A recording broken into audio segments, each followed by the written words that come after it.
আব্দুল্লাহ ইবনে মাসউদ রাদিয়াল্লাহু তাআলা আনহু হতে বর্ণিত আছে যে একদিন নবী করিম সাল্লাল্লাহু আলাইহি সাল্লাম বাইতুল্লাহর পাশে সালাত আদায় করছিলেন। এমন অবস্থায় আবু জাহেল এবং তার বন্ধুবর্গ সেখানে উপস্থিত ছিলেন। এদের মধ্যে কোনো এক ব্যক্তি অন্যদের লক্ষ্য করে বললেন, কে এমন আছে যে অমুকের বাড়ি থেকে উটের নাড়ি ভুঁড়ি আনবে এবং মুহাম্মদ যখন সালাতরত অবস্থায় সেজদায় যাবে তখন তার পিঠের উপর ভুঁড়িটি চাপিয়ে দিবে। ওই সময় আরববাসীগণের মধ্যে নিকৃষ্টতম ব্যক্তি উকবা বিন আবি মুতায়্যদ উঠল এবং কথিত ভুঁড়িটি নিয়ে এসে অপেক্ষা করতে থাকল। যখন নবী করিম সাল্লাল্লাহু আলাইহি সাল্লাম সেজদায় গেলেন তখন সেই দুরাচার নারাধম ভুঁড়িটি নিয়ে গিয়ে তার পিঠের উপর চাপিয়ে দিল, কিন্তু কোনো কিছু করার ক্ষমতা আমার ছিল না। হাই, যদি আমার মধ্যে তাকে বাঁচানোর কোনো ক্ষমতা থাকত।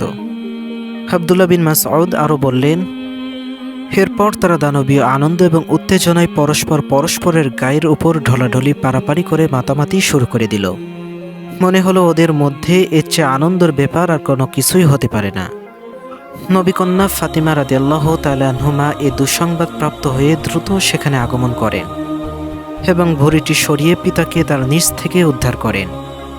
তারপর রাসূল সাল্লাল্লাহু আলাইহি সাল্লাম শির উত্তোলন করে 3 বার বললেন, আল্লাহুম্মা আলাইকা বিকুরাইশিন, হে আল্লাহ, আপনি কুরাইশদেরকে পাকড়াও করো।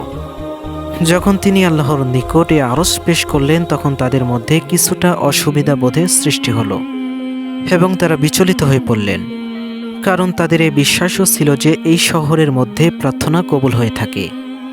তারপর তিনি নাম ধরে কয়েকজনের বিরুদ্ধে অভিযোগ এবং আর্জি পেশ করলেন, হে আল্লাহ, আবু জাহেলকে, উকবা বিন রাবিআকে, শাইবা বিন রাবিআকে, খালিদ বিন উতবাকে, হুমাইয়া বিন খালফকে এবং উকবা বিন মুতায়্যদকে পাকড়াও করো। রাসূল সাল্লাল্লাহু আলাইহি সাল্লাম 7ম জনের নাম বলেছিলেন, কিন্তু বর্ণনাকারী তা স্মরণে নেই। আব্দুল্লাহ ইবনে মাসউদ রাদিয়াল্লাহু তাআলা আনহু বলেছেন, সেই সত্তার শপথ যার হাতে রয়েছে আমার জীবন। হে অবস্থার প্রেক্ষাপটে রাসূল সাল্লাল্লাহু আলাইহি সাল্লাম যাদের নামে আরজি পেশ করেছিলেন, বদরের যুদ্ধে নিহত হয়ে কুয়োর মধ্যে পতিত অবস্থায় আমি তাদের সকলকেই দেখেছি। হুমাইয়া বিন খালফের এরকম অবস্থা হয়েছিল যে যখনই সে রাসূল সাল্লাল্লাহু আলাইহি সাল্লামকে দেখত তখনই তাকে ভর্ৎসনা করত এবং অভিশাপ দিত। হে প্রেক্ষিতে এই আয়াতে কারিমা নাজিল হয়, ওয়াইলুল কুল্লি হুমাযাতিল লুমাযা, প্রত্যেক অভিশাপকারী, ভর্ৎসনাকারী এবং অন্যায়কারীর জন্য রয়েছে ধ্বংস। হুমাইয়ার ভাই উবাই ইবনুল খালফ উকবা বিন আবি মুতায়্যদের অন্তরঙ্গ বন্ধু ছিল। এক দফা উকবা নবী করিম সাল্লাল্লাহু আলাইহি সাল্লামের নিকট বসে কিছু শুনল। উবাই এ কথা জানতে পেরে তাকে খুব ধমক দিল, কৈফিয়ত তলব করল এবং বলল যে, তুমি গিয়ে মুহাম্মদ সাল্লাল্লাহু আলাইহি সাল্লামের মুখে থুতু নিক্ষেপ করে এসো। হুবাই বিন খালফ নিজেই একবার মোড়া পচা হাড় নিয়ে তার চূর্ণ করে এবং জ্বরে ফু দিয়ে রাসূল সাল্লাল্লাহু আলাইহি সাল্লামের দিকে উড়িয়ে দেয়। রাসূল সাল্লাল্লাহু আলাইহি সাল্লামকে নির্যাতনকারী দলের মধ্যে যারা ছিল তাদের অন্যতম হচ্ছে আখনাস বিন শারিক সাক্কাফি। পবিত্র কোরআনুল কারিমে তার 9টি বৈশিষ্ট্যের কথা বর্ণিত হয়েছে। এর মাধ্যমে তার মন মানসিকতা এবং কাজকর্ম সম্পর্কে অবগত হওয়া যায়।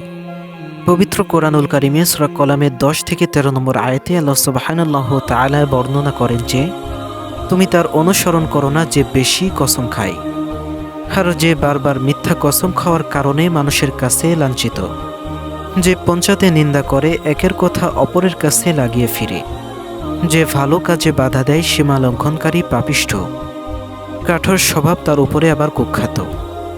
আবু জাহেল কখনো কখনো রাসূল সাল্লাল্লাহু আলাইহি সাল্লামের নিকট এসে কোরআন শ্রবণ করত, কিন্তু তার সেই শ্রবণ ছিল নেহান্তই একটি মামুলি ব্যাপার।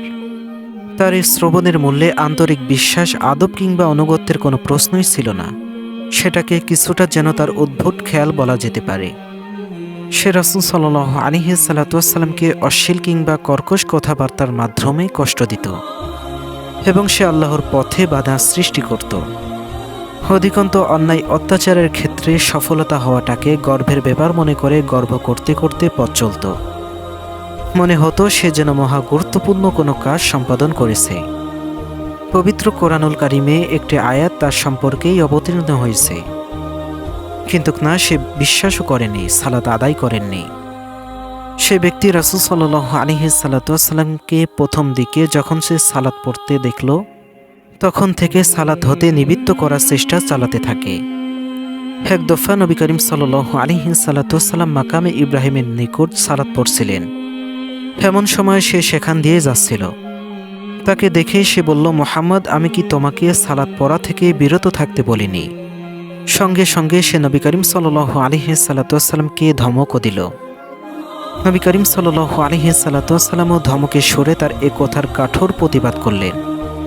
প্রত্যুত্তরে সে বলল, মুহাম্মদ, আমাকে কেন ধমকাচ্ছ? আল্লাহর শপথ, দেখো, এই উপত্যকায় মক্কায় আমার বৈঠক সবচেয়ে বড়।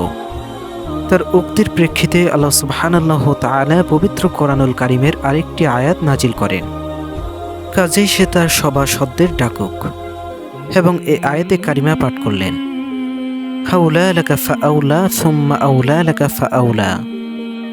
দুর্ভোগ তোমার জন্য দুর্ভোগ, তারপর তোমার জন্য দুর্ভোগের উপর দুর্ভোগ। এই প্রেক্ষিতে আল্লাহর সেই শত্রু বলতে লাগলো, হে মুহাম্মদ, তুমি আমাকে ধমক দিচ্ছ। আল্লাহর শপথ, তুমিও তোমার প্রতিপালক আমার কিছুই করতে পারবে না। আমি মক্কার পর্বতের মধ্যে বিচরণকারীদের মধ্যে সবচেয়ে মর্যাদা সম্পন্ন ব্যক্তি।